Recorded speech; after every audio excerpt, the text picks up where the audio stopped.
Goodie guys, no? So, ayan na, big shoutout ulit sa buyers natin, repeat buyers kay Boss Raul Ryan Yap ng Zamboanga City. And then big shoutout naman kay Boss Albert Marciano ng Cebu City. Kumuha siya sa atin ng pair na pure tornado hats. So ngayon guys, ipapasilip ko sa inyo bago natin ipadala sa DMAC shipping papuntang Cebu City and Zamboanga City. So tara, let's go. So guys, ito nga pala yung kay Boss Raul Ryan Yap ng Zamboanga City. Ito po yung ating Boston Millionaire. Ayan, napakagwapo. So ayan siya guys. Grabe, kita nyo naman guys yung balikat, yung quality. Ayan. So talaga namang napakagwapong manok. Ayan o. Ayan po guys, nakita nyo naman o. Grabe. Ayan. Yan yung ating pure Boston Millionaire LDT line.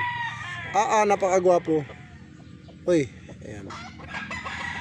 So yan po yung inabil niya sa atin. Ito po yung second avail ni Boss Raul Ryan. So may plano pa siyang kumuha sa atin ng Allen Roundhead. Ngayon guys, papasilip ko naman yung Armalite line na tornado hats kay Boss Albert. So tara guys, let's go. Titignan natin yung Armalite line na tornado hats. Actually, binansagan ko itong Armalite kasi grabe yung cutting nito. Talaga naman guys, wag nyo lang pong ibibitaw. Advice ko ito sa may-ari, wag niyang ibibitaw sa mas bata, mababali po. This is the pure tornado hats Armalite line. Wow. Medium to high station. Ayan po siya. Guys, grabe, napakagwapong Armalite line na tornado hats. Mount Banahaw F1. Yung tindig, yung sukat, napakagwapo. Ayan. Boss Albert Marciano, big shout out sa iyo.